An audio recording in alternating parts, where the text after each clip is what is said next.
ఆర్‌పీటీవీ news. ఈరోజు మనం గీసుకొండ అనే గ్రామంలో రావడం జరిగింది. ఈ గ్రామ సర్పంచ్ గారు ఉన్నారు. పేరు వచ్చేసి రాజు గారు. సో రెబల్‌గా గెలవడం జరిగింది ఈ గ్రామంలో. సో వారి మాటలు అడిగి తెలుసుకునే ప్రయత్నం చేద్దాం. నమస్తే సార్, బాగున్నారా? నమస్తే అండి. నా పేరు వీరగొండ రాజ్ కుమార్. నేను ఎన్నికయ్యాను. ఇది మండల హెడ్ క్వార్టరు వరంగల్ జిల్లా. Okay sir.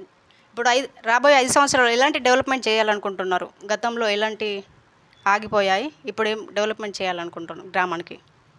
గతంలో డెవలప్మెంట్ జరిగింది, కానీ ఇంకా అంతకంటే ఎక్కువగా ఇప్పుడు ఉన్నటువంటి పరిస్థితులలో ప్రభుత్వం ఇచ్చే నిధులు అరకొరగా ఉన్నాయి కాబట్టి డెవలప్మెంట్ అనేది కొంచెం కుంటుపడిందనే మాట వాస్తవం.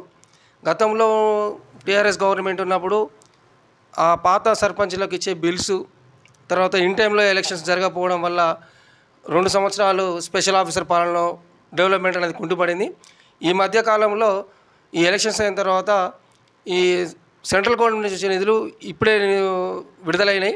వాళ్ళకు పాత బిల్స్ స్పెషల్ ఆఫీసర్స్ పెట్టినా కానీ, పాత సర్పంచ్లు ఇచ్చినా కానీ వాళ్ళకు కొన్ని చేసుకుంటూ గ్రామ పంచాయతీ అయితే రన్ చేస్తున్నాం. ఓకే సార్, పాలకవర్గం గురించి ఏం చెప్పాలనుకుంటున్నారు? ఎవరైనా కూడా పాలకవర్గం వాళ్ళు గ్రామానికి ఏదైనా చేస్తేనే బాగుంటుంది అనేది ప్రతి ఒక్కరికి ఉండేటువంటి అంబిషన్. ఆ అంబిషన్లో కొంతమంది సక్సెస్ కావచ్చు, కొంతమంది సక్సెస్ కాకపోవచ్చు. మాకున్నటువంటి పాలకవర్గం మాత్రం అంతా యువకులు. ఏదో గ్రామాన్ని బాగు చేయాలి, మనమంతా సహాయ సహకారాలు అందించాలని కృతనిశ్చయంతో మా వార్డు సభ్యులు కానీ, మా ఉప సర్పంచ్ గారు కానీ, మా పంచాయతీ సిబ్బంది కానీ, కార్యదర్శి గారు కానీ అందరం కూడా గ్రామ అభివృద్ధి కోసమే ఎప్పటికీ మేము ఆరాటపడుతున్నాం. దాంట్లో భాగంగానే మరి మండలంలో ఎక్కడ లేని విధంగా మేము ప్రమాణ స్వీకారం చేయగానే కుక్కల బెడద అనేది బాగా ఉండే, కుక్కలను పట్టించడం, వాటిని వేరే దగ్గరికి తరలించడం, తర్వాత కోతులను కూడా పట్టించి గ్రామాల్లో కోతులు లేని గ్రామంగా తీర్చిదిద్దాలనే ఆలోచనతో పట్టియడం జరిగింది. కానీ మా దురదృష్టం ఏంటో కానీ మా పక్కనే ఎస్ఆర్ఎస్పి కెనాల్ ఉండడం, అక్కడికి తీసుకొచ్చి వేరే గ్రామాలలో పట్టి తీసుకొచ్చి మళ్ళీ వదిలిపెడితే మా గ్రామానికి రావడం, మళ్ళీ కూడా మేము దాదాపుగా 300 కోతులను పట్టి మేము అడవిలోకి పంపించడం జరిగింది. కానీ నిన్న మొన్నటి నుంచి మళ్ళీ ఒక 7-8 కోతులు మళ్ళీ అవపడుతున్నాయి. దాన్ని కూడా మళ్ళీ శాశ్వత పరిష్కారం ఏంటనే ఆలోచన చేస్తూ ఉన్నాం. ఓకే సార్, మాట్లాడాలనుకుంటున్నాను. వాస్తవానికి ఇందిరమ్మ రాజ్యం అనేది ఒక రాజశేఖర రెడ్డి గారు ఉన్నప్పుడు చాలా ప్రతి ఒక్కరికి ఆ యొక్క ఫలితాలు అందినాయి. కానీ ఈ గవర్నమెంట్లో మాత్రం కొంతమంది నాయకులు చేయబట్టి ఆ యొక్క ఇందిరమ్మ ఇండ్లకు ఉన్నటువంటి పేరును కాస్త సొంత ఇల్లుగా పరిగణించి L1 ఉన్నోళ్ళు నిజమైన లబ్ధిదారులకు ఇల్లు ఇప్పటివరకు కూడా రాలేదు. తర్వాత L2 ఉన్నోళ్ళకు, L3 ఉన్న వాళ్ళకి దాంట్లో రావడం, వాళ్ళు సరైనగా కట్టుకోకపోవడం. మా గ్రామంలో దాదాపుగా 30 ఇళ్ళ దాకా వచ్చినాయి, ఒక 12 మాత్రమే కట్టుకున్నారు, 18 ఇళ్ళు అట్లే పెండింగ్ ఉన్నాయి. మొన్న గ్రామసభలో కూడా చెప్పడం జరిగింది. మొన్న కలెక్టర్ గారు 99 రోజుల ప్రగతి ప్రణాళికలో భాగంగా ఇక్కడ మా గీసుకొండ కొడయమాకుల దగ్గర రైతు వేదికలో మీటింగ్ పెట్టినప్పుడు కలెక్టర్ గారికి కూడా ఈ విషయం తీసుకెళ్లడం జరిగింది.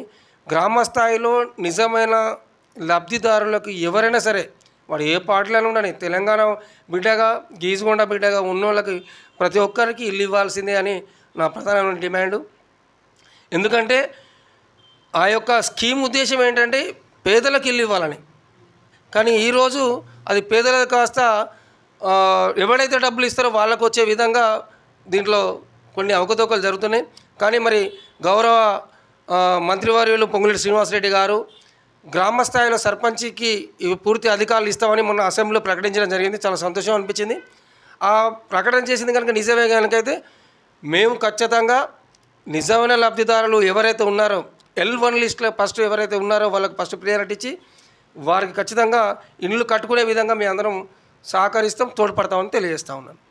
ఓకే సార్, ప్రజెంట్ ఉన్నప్పుడు మన ఊరిలో ఎలాంటి సమస్యలు, పెద్ద సమస్యలుగా ఏది ఉంది?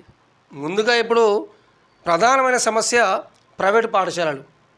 మా స్కూల్లో మా గ్రామంలో బ్రహ్మాండంగా జెడ్పీఎస్ఎస్ హై స్కూల్ ఉంది, ఎవరికి లేని విధంగా గ్రౌండ్ ఉంది, టీచర్స్ ఉన్నారు. కానీ తల్లిదండ్రులు ప్రైవేటు యాజమాన్యం ఉచ్చులో పడి మా కొడుకు అక్కడైతే బాగా చదువుతాడు కావచ్చు, ఇక్కడైతే బాగా చదువుతాడు కావచ్చు అనే ఒక అపోహలకు పోయి డబ్బులు గుల్లా చేసుకుంటున్నారు తప్ప నిజంగా కూడా వారికి ఎవరికి అర్హత లేదు. మేము ఎవరు చేయనట్టుగా మా గీసుకొండ గ్రామంలో ప్రైవేట్ స్కూల్లో వాళ్ళకి మీ విద్యార్హత, మీ దగ్గర ఎంతమంది టీచర్లు ఉన్నారు, వాళ్ళ విద్యార్హత ఏంటిది, మీ స్కూలు వ్యాను కెపాసిటీ ఎంత, ఎంతమందిని తీసుకెళ్తున్నారు, ఆ డ్రైవరు లైసెన్స్ ఉందా లేదా, ఆ వెహికల్కు ఫిట్నెస్ ఉందా లేదా అని హెచ్చరిక ద్వారా వాళ్ళకి అందరికి నోటీసులు జారీ చేయడం. మీరే ఇంతకుముందు చూసిళ్ళు, వేరే వికాస్ హై స్కూల్ వాళ్ళు వస్తే చెప్పాము మేము వాళ్ళకి, మీ స్కూల్లో ఎంతమంది క్వాలిఫైడ్ టీచర్స్ ఉన్నారు, మీరు 10th క్లాస్ చదివిన వాళ్ళని ఇంటర్మీడియట్ పెట్టి టీచింగ్ చేస్తే వాళ్ళకి ఏం వస్తుంది.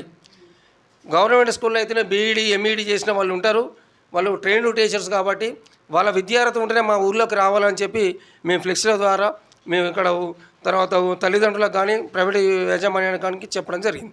ముఖ్యంగా ఇప్పుడు మా ముందు ఉన్నటువంటి ప్రధాన సమస్య ఏంటంటే, మా గీసుకొండ విద్యార్థులు ప్రైవేటు పాఠశాలకి వెళ్ళి వాళ్ళ ఉజ్వల భవిష్యత్తు పాడు చేసుకోవద్దు.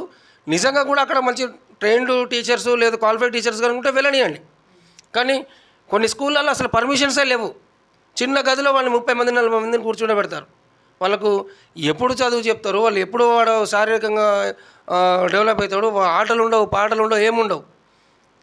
ఉదయం 8 గంటలకు లంచ్ బాక్స్ పట్టుకొని పోయి రాత్రి 7 గంటలకు వచ్చిన తర్వాత ఆ పిల్లగాడికి ఎట్లా మోరల్గా ఉంటుంది, వారి యొక్క జనరల్ నాలెడ్జ్ ఎట్లా పెరుగుతుంది, ఇవన్నీ దానికోసమే ముఖ్యంగా తల్లిదండ్రులను ఎడ్యుకేట్ చేస్తున్నాం. మా పాలక వర్గం కూడా దానికి అన్ని విధాలుగా సహకారం చేస్తుంది. మా పంచాయతీ కార్యదర్శి గారు కానీ మా పంచాయతీ సిబ్బంది కానీ అన్ని విధాలా మేము దీని మీదనే ప్రస్తుతానికి ఈ ప్రణాళిక పెట్టుకున్నాం. ఓకే సార్, మీ కోటేసి గెలిపించిన ప్రజల కోసం ఏం చెప్పాలనుకుంటున్నారు? రుణం ఎలా తీర్చుకోవాలంటే, నా వల్ల వాళ్ళకు మంచి జరిగితే సరిపోతుంది. నాకు అంతకంటే ఇంకేం కావాలి.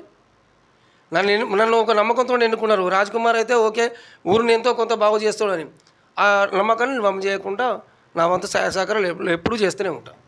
Okay sir, last and final మా ఛానల్ ద్వారా ఎవరికైనా ఏమన్నా చెప్పుకుంటారా?